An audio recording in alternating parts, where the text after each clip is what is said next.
Telugu digital media network లో political కేటగిరీలో number 1 కేవలం 72 గంటల్లో 1,50,00,000 వ్యూస్ పైగా పాపులర్ టీవీ నెట్వర్క్. ఒక 5 సంవత్సరాల నుంచి పింఛన్ తీసుకుంటున్నారు. ఒక 2 ఇయర్స్ బ్యాక్ కాలం చేశారు. అదే పింఛన్ కోసం చంద్రబాబు నాయుడు పరిపాలనలో అదే పింఛన్ కోసం 5 గంటలు 4 గంటలు ఆమె కూర్చొని మళ్ళీ ఆఫీసర్ లేరని మళ్ళీ ఆమె ఇంటికి వచ్చి మళ్ళీ ఉన్నారనగానే గబగబా తిండి తిప్పలు లేకుండా అన్ఎక్స్పెక్టెడ్గా పరిగెట్టడం, అలాగే ముసలి వాళ్ళు పెద్ద వయసు ఉన్నవాళ్ళు వాళ్ళందరూ కూడా అలాగే పరిగెట్టి చాలాసేపు ఉండడం జరిగేది. జగనన్న పరిపాలనలో ఉదయం 5:30 గంట అవగానే వాలంటీర్ అనే వ్యక్తి సర్వెంట్గా వచ్చి మన జగనన్న చెప్పిన అమ్మఒడి కానించి అలాగే అమ్మఒడి కానించి పింఛన్ కానించి అలాగే విద్యా దీవెన కానించి ఏదైనా జగనన్న చెప్పినట్టుగా ఒక్కసారి రాకపోయినా 4 సార్లు ప్రతి ఇంటికి కూడా ఈరోజు పథకాలు అందినాయి. జగనన్న పరిపాలన చాలా బాగుంది. ఈరోజు ఏదో నోటికి వచ్చినట్టు మాటలు వాగుతున్న ప్రతి ఒక్కరికి కూడా సమాధానం చెప్పాల్సిన పని లేదండి. అంటే వేరే ఊర్లు వెళ్తారు కాబట్టి అక్కడ ఈ స్కూల్స్ అనేవి ఎలా ఉన్నాయండి? విద్యా వైద్యమే అంటే పేదవాడికి కావాల్సింది విద్యా వైద్యం అండి. అసలు విద్య విషయానికి వచ్చేసరికి ఎలా ఉందండి? అలాగే ఆ రోజుల్లో మహానుభావుడు వైఎస్ రాజశేఖర రెడ్డి గారు ఆరోగ్యశ్రీ పెట్టారు. అలాగే అంటే ఆ రోజు ఆయన వేరే పార్టీ అయినా ఆయన తనయుడిగా ఈయన వచ్చి నేనున్నాను అనే మాటకి అర్థంగా ఈరోజు ఆరోగ్యశ్రీ కానించి అలాగే ప్రతి స్కూల్లో కూడా ప్రతి విద్యార్థి కూడా చదవడానికి ఈరోజు కార్పొరేట్ స్కూల్లో సంవత్సరానికి 40,000 30,000 అంటే తక్కువ చెప్తున్నా.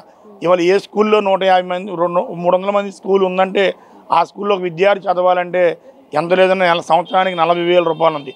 అంటే అదే జగనన్న వచ్చిన తర్వాత ఆ విద్యార్థుడికి ప్రతిరోజు కూడా చిట్టి చెక్క అనే పప్పు చెక్క ఇవ్వడం కానీ పిల్లలకి ఎనర్జీ ఫుడ్, అలాగే సోమవారం వచ్చేటప్పటికి వెజిటేబుల్ బిర్యానీ గుడ్లు పులుసు అలాంటి ఫుడ్ కానీ ఏదైనా నాశరకం లేకుండా చాలా బ్రహ్మాండంగా విద్యా కానుక కానీ పిల్లలకి భవిష్యత్తు కానీ ప్రజెంట్ అయితే బాగానే ఉంది. మరి నెక్స్ట్ పరిపాలన కూడా జగనన్న గెలిపించుకొని జగనన్న ఇంకా దీనికంటే అభివృద్ధి చేయాలని కోరుతున్నాం.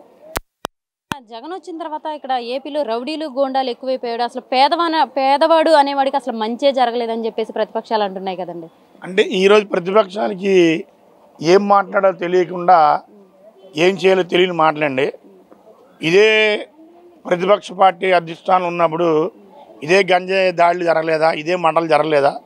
సూటిగా నేను అడుగుతున్నా. ఆ రోజుల్లో మరి మీరందరూ ఏం చేశారు? కళ్ళకు గంతులు కట్టుకున్నారా? మరి ఈరోజు ఇంత కష్టకాలంలో కరోనా కాలంలో ఆయన మన జగన్మోహన్ రెడ్డి అన్న కష్టకాలంలో కూడా గెలిచి ప్రజలకి విద్యార్థులకి వారి కుటుంబాలకి చదువుకున్న పిల్లలు ప్రతి ఒక్కరికి కూడాను 5 కిలోల కందిపప్పు అని గుడ్లని అలాగే పోషకార్థాలుగా ఎనర్జీ ఫుడ్లని అన్నీ కూడా అందజేశారు కదండి. మరి అలాగే కరోనా టైంలో కూడా మరి అందరికి కూడా శుభ్రంగా ఆయన చూశాడు. అంటే ఇప్పుడు ప్రపంచంలో విపత్తు అంటే వస్తే మనం ఏం చేసేది లేదు కదా, అది భగవంతుడు నిర్ణయించేది. ఇవాళ మనం ఇప్పుడు కనబడ్డాం, రేపు కనబడడం మనకు తెలియదు. అలాంటి కష్టకాలంలో కూడా ఆయన 2 సంవత్సరాలు 3 సంవత్సరాలు పరిపాలించాడు కదా. ఉన్న దాంట్లో మనకి నిధులు లేకపోయినా ప్రత్యేకత లేకపోయినా ఏది లేకపోయినా ఉన్న దాంట్లో ఆయన కొద్దిగా మనకి న్యాయంగానే చేశాడు కదండి. మరి అంతేకాకుండా మరి ఈసారి ఎలాగైనా సరే జగన్ గారిని ఓడించాలని చెప్పేసి జనసేన అధినేత పవన్ కళ్యాణ్ గారు కూడా శతవిధాలా ప్రయత్నిస్తున్నారు. అసలు ఆయన్ని అధపాతాళానికి తొక్కేస్తానంటున్నారు. ఇలాంటి రౌడీ గోండా అసలు అధికారంలో ఉండకూడదు అని చెప్పేసి ఆయన అంటున్నారు కదండి.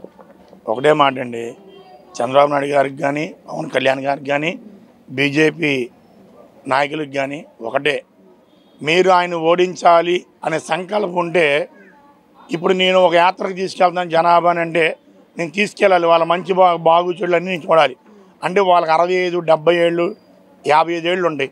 అంటే వాళ్ళ కొడుకులు కానీ వాళ్ళ కూతురు కానీ మాకు అప్పు చెప్తారు గురుసాంగ్ గారు తీసుకెళ్ళండి. అంటే వాళ్ళ బాగుక్షేమాలు మేము చూడాలి. మరి చూడాలంటే మనం ఎంత క్లారిటీగా ఉండాలి. అదే క్లారిటీలో మీలో లేదేంటండి. అదే మీరు 170 స్థానాలు మీరు పోటీ చేయొచ్చు కదా. పోనీ అదే పవన్ కళ్యాణ్ గారు 170 చేయకపోయినా ఒక 55 ఒక 60 అని చేయొచ్చు కదా. కొన్ని బీజేపీ అంతకుముందులాగే ఒక 40 50 చేయొచ్చు కదా. వీళ్ళంతా కలిపి 170 చేయడం అంటే మీ చేతకాని తనం వల్లే ఈరోజు జగన్ ఓడిద్దామని మీరు అనుకుంటున్నారు. కానీ ప్రజలేం పిచ్చోళ్ళేం కాదు, ప్రజలేమి అమాయకులేం కాదు. అది మీరు తెలుసుకోండి.